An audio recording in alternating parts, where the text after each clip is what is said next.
만나게 돼서 참 반갑습니다. 저는 근광현 교수이고요.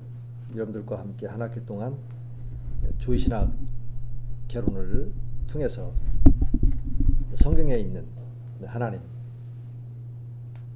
그리고 하나님에 관한 진리의 말씀들을 조직적으로 연구하게 될 겁니다.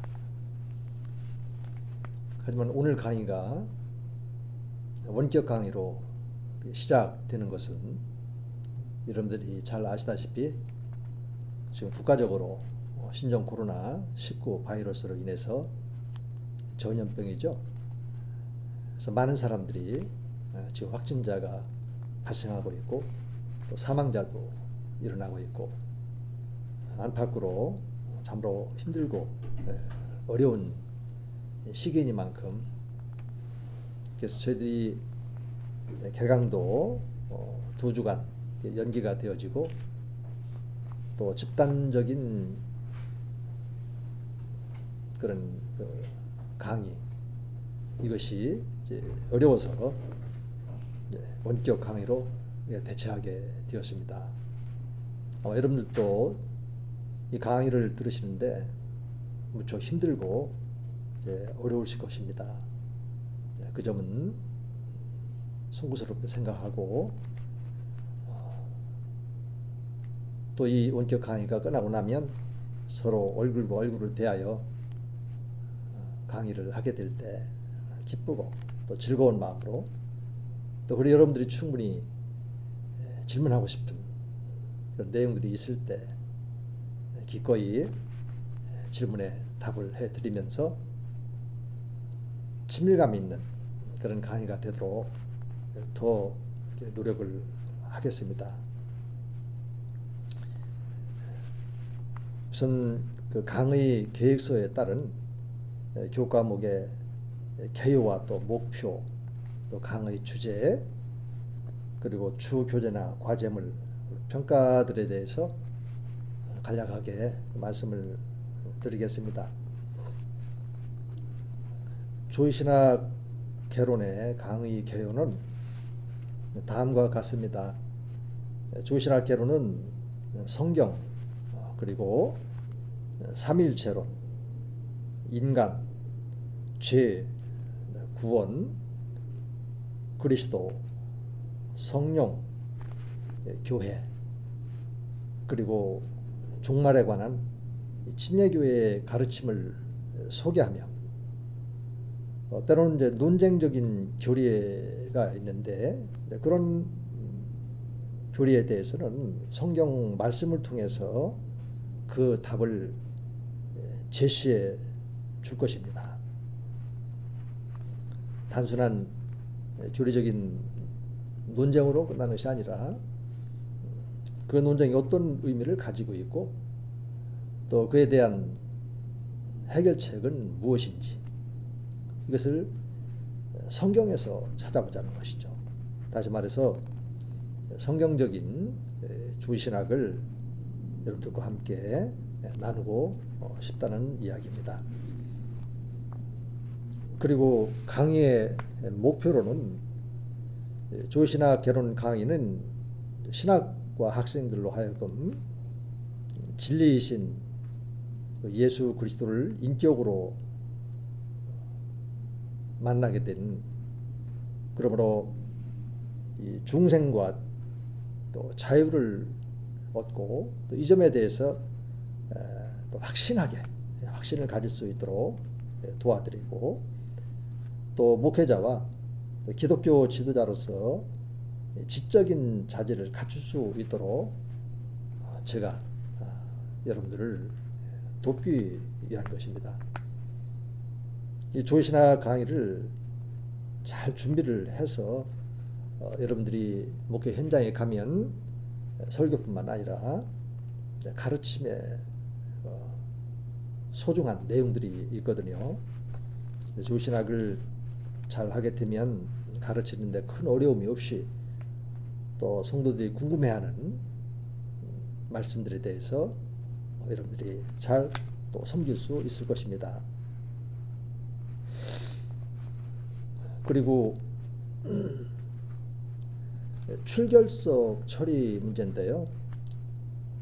원격 강의로 진행되는 만큼 누가 출석했는지 또 출석하지 않았는지 그 확인 절차가 좀 어렵습니다.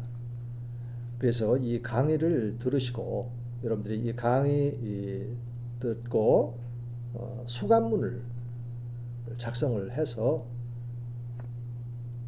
우리가 4월 1일 날 또 만나게 되는데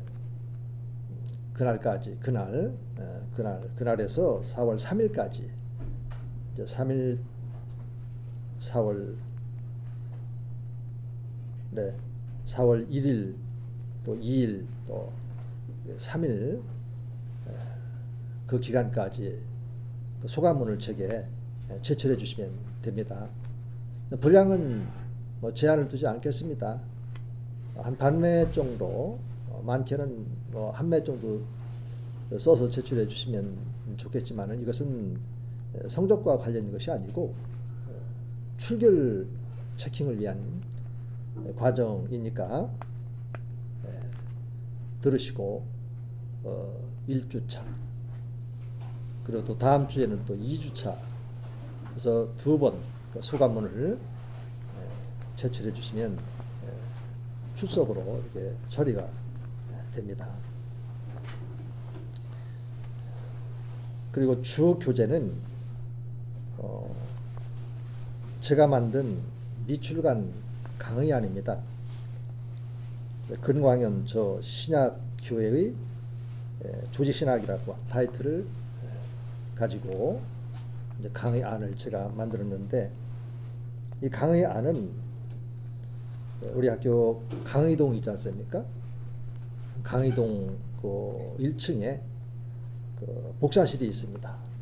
복사실. 그래서 그 복사실에서 개별적으로 여러분들이 구입하면 되겠습니다. 일단 또 과제물이 있는데 과제물은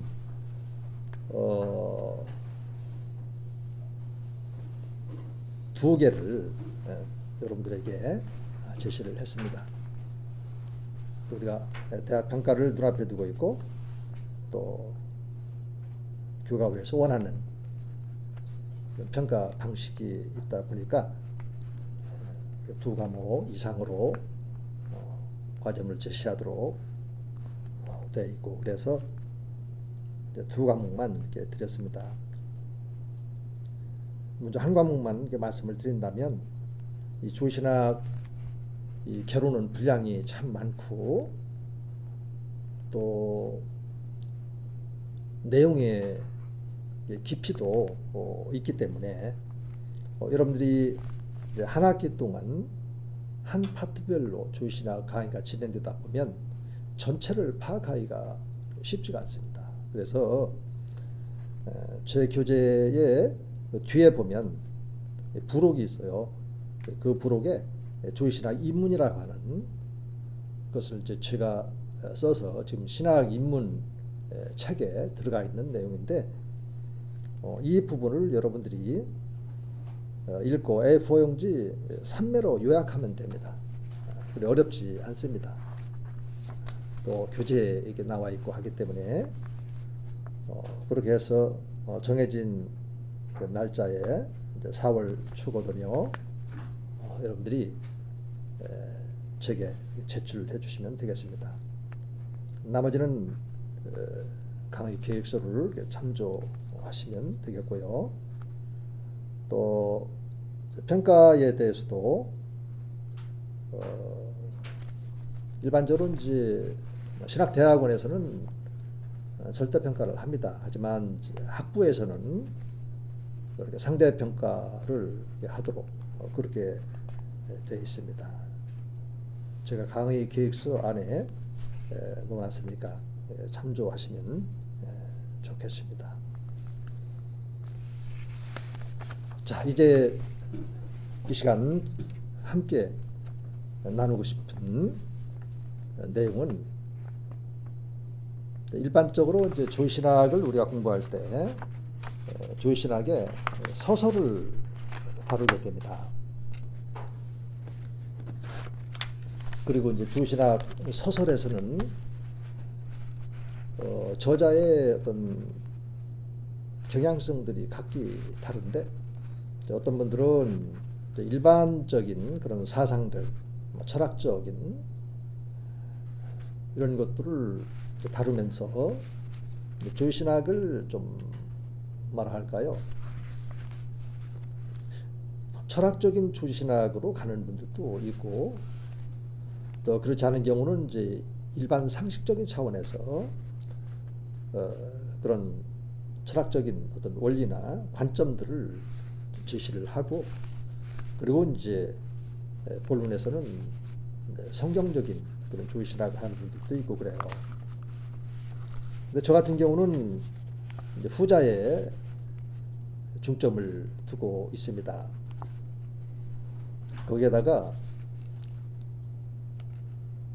좀 색다른 점이라 할까요? 저는 조신학을 우리가 잘 하려면 하나님과 나 사이에 인격적인 친밀한 관계가 있어야 된다고 믿습니다. 또 경험상으로도 제가 경험을 했고요. 그래서 조신학의 그 소설 부분에서는 먼저 경건에 대해서 제가 여러분들과 함께 나누기를 원하는 것입니다. 그리고 조신학을 할 때 아까 말씀드렸던 것처럼 우리가 철학적인 조신학을 할 거냐, 아니면 또 성경적인 조신학을 할 것인지, 이런 것들이 선택의 문제라기보다도 서로 조화를 이루어야 되겠지만, 우선순위의 문제로 볼 때 성경적인 조신학을 해야 여러분들이 학교에서 이 말씀 훈련의 기간인데, 그런 말씀에 대해서 조직적으로 잘 깎고 다듬고 훈련되어서 준비가 돼야 교회에 갔을 때 어느 부서에서 여러분들이 사역을 하든지 하나님의 말씀을 가지고 잘 가르치고, 또 잘 가르침을 통해서 여러분들에게 맡겨주신 소중한 한 분 한 분들을 섬길 수 있기 때문에 성경적인 또 말씀의 그런 훈련이 돼 있어야만 하는 것이죠. 그래서 조신학의 자료의 문제로 제시가 되어지는데, 그래서 1차적인 조신학의 자료가 그래서 성경인 것입니다. 성경. 판사들은 법전을 중심으로 해서 옳고 그름을 판별을 하죠. 저희들도 이것이 하나님의 뜻인지 아니면 사람의 뜻인지, 이것이 죄악된 것인지 또 선한 것인지, 이런 분별을 해야 하는데, 그건 세상 법조문 가지고 가능한 것이 아니고, 그것은 모든 신자들에게 있어서 신앙생활에 관한 한 절대적인 표준이 있는데, 그게 바로 성경이지 않습니까? 그래서 이 성경 말씀에 대해서 우리가 알 때, 이제는 조직적으로 또 체계적으로 또 하나님과 나 사이의 인격적인 그런 관계 속에서 알아가는 이런 원리를 가지고 저는 여러분들과 함께 하나기를 강의를 통해서 여러분들에게 다가가기를 원하는 것입니다. 자, 이제 다시 돌아와서 이 조신학 소설 부분에서 왜 여러분들과 내가 함께 조신학을 해야 되는지, 그 목적을 저는 이렇게 아까 말씀드린 것처럼 경건한 성경 교사의 삶, 저도 그렇고 여러분들도 신학을 공부하고 교회를 갔을 때는 사실은 성경 교사입니다. 왜냐하면 에베소 4장 12절에도 우리 마땅히 목회자들이 해야 할 일들이 있지 않습니까? 우리들은 교사와 목사로 은사직이죠. 하나님께서 그런 은사를 주셔서 이미 목사가 됐으니까 신학교에서 목사 훈련을 지금 시켜주는 거예요. 하나님께서 볼 때는 저와 여러분들은 이미 목회자가 된 존재입니다. 목회자로 지금 불러주셨으니까 이제는 불러주심에 합당한 성경 말씀에 그런 지식들을 염라하고 또 깎아야 돼요. 또 다듬어야 되고 또 채워야 될 부분들이 있고, 그래서 이 말씀 훈련을 지금 하는 거니까 제 조신학의 서설에 있어서 목적이 그렇다는 겁니다. 내용으로 가면 더 깊어지고 또 때로는 철학적인 그런 이슈들을 한번 또 제시하면서 이것이 조신학 교리를 연구하는데 어떤 의미를 갖는지, 또 어떤 조신학자는 A라고 하는 주장을 했을 때 그가 가지고 있는 사상적인 배경이 있었나 없었나, 있었다면 무엇이고, 이런 것들을 나누게 되니까요. 그래 조신학인데 첫 시간부터 경건 이렇게 말하게 되면 또 혹이라도 학생들 여러분들이 이거 실천신학이 아니야? 이거 실천신학에서 해야 되는 건 아니야? 이런 생각들이 당연히 들겠죠. 그래서 이제 서설 부분에서 이 경건한 성경 교사로서의 그런 그 삶을 목적으로 이렇게 해서 다음과 같은 목표라든지 이런 강령을 통해서 조신학적인 내용들이 전개가 되는 겁니다. 저는 이제 세 가지 목표를 제시해 보고 싶었습니다. 첫째로는 하나님과 인간 사이에 일어난 생명과 또 사랑, 그리고 또 거룩, 의에 관한 체계적인 이야기로서 조직신학이 되어야 되겠다. 제가 말씀드린 이곳에는 경건이라는 말은 없잖아요. 근데 경건은 하나님과 나 사이에서 하나님께서 내게 베풀어 주신 은혜와 사랑, 그리고 생명, 그리고 하나님의 거룩하심을 본받아 살아가면서 내 안에서 이루어지고 있는 이 의에 대해서 우리 마음속에 또 경험 속에 또 체득되어진 부분들이 있거든요. 이것 때문에 하나님과 나 사이의 관계가 깊어지는 겁니다. 또 친밀해지는 것이고, 또 연약할 때 하나님을 구하고, 이런 것들을 통틀어서 우리는 경건이라고 하기 때문에 그렇죠.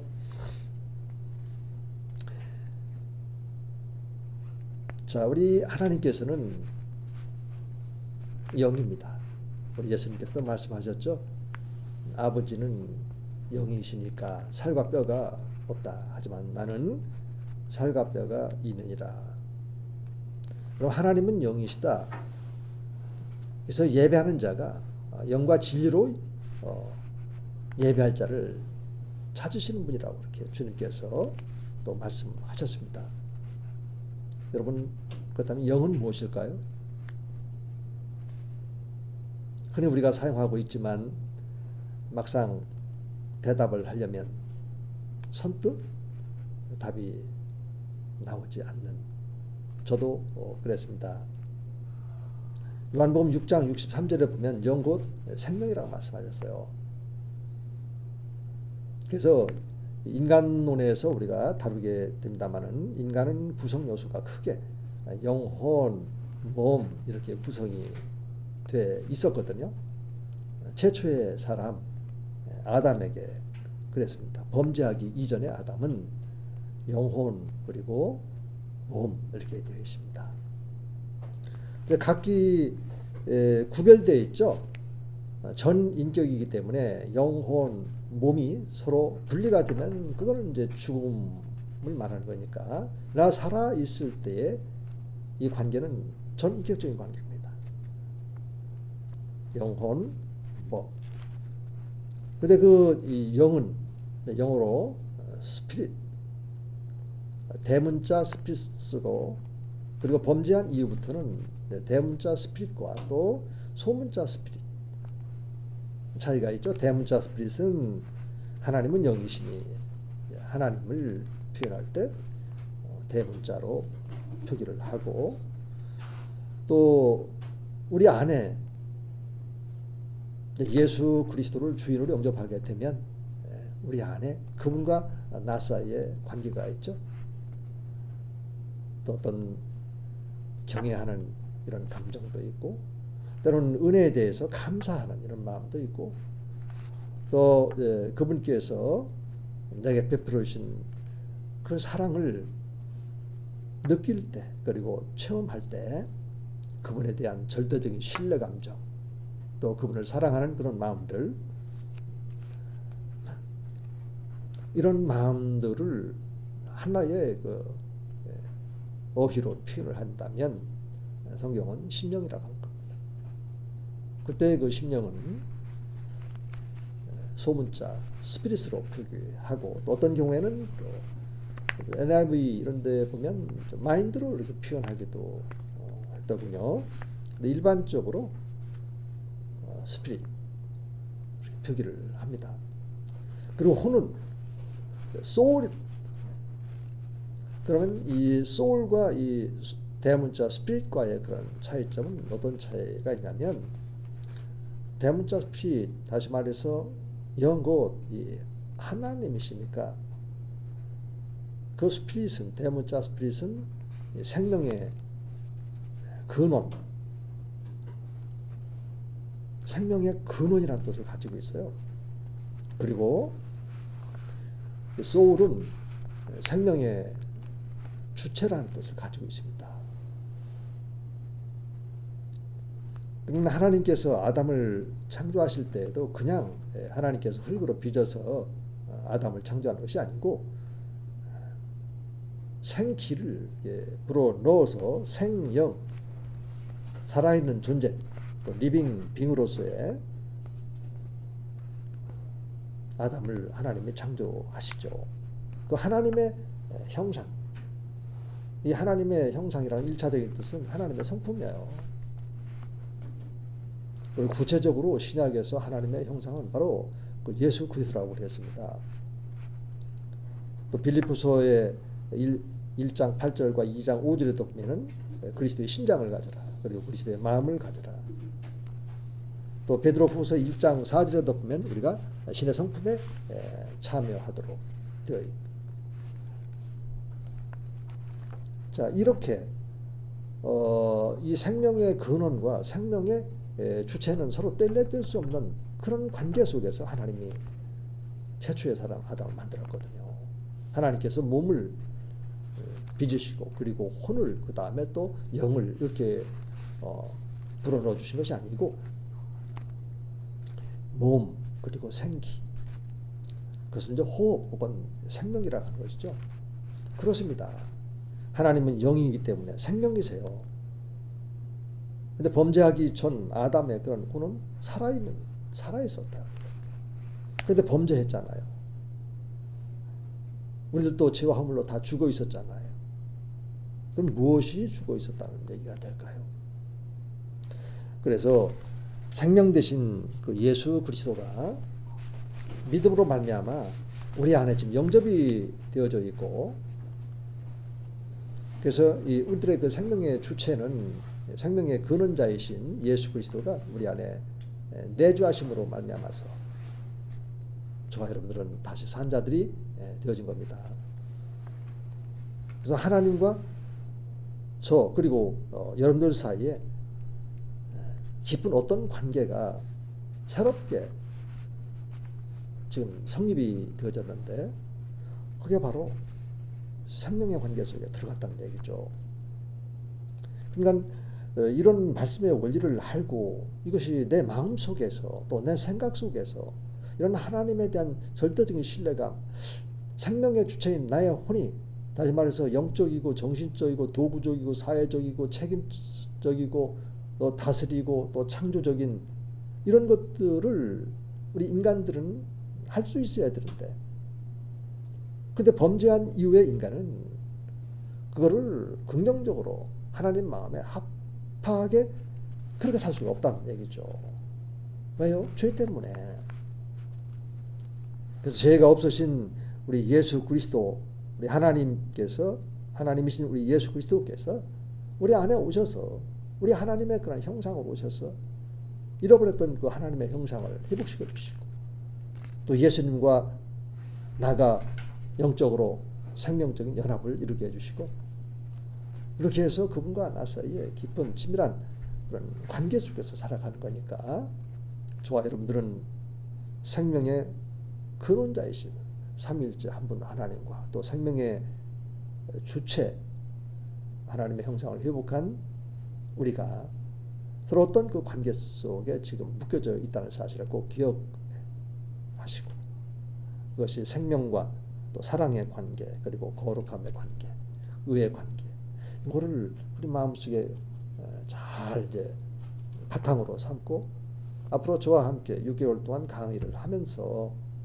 그런 관계 속에서 우리가 강의를 하게 될 때 주의신학의 의미가 살아나고, 더 말씀들이 그 관계를 통해서 조직적으로 또 체계적으로 우리의 마음판에 새겨질 수 있지 않겠는가. 그런 의미에서 단순한 경건이란 말을 가지고 좀 시작이 됐지만, 결국 그 목적으로 들어가 보니까 하나님과 또 인간 사이에 일어난 생명, 또 사랑, 거룩, 의, 이렇게 주신학적으로 이렇게 확장되어져 가는 것을 느낄 수 있죠. 시간이 좀 지났군요. 좀 쉬었다가 다시 하도록 하겠습니다.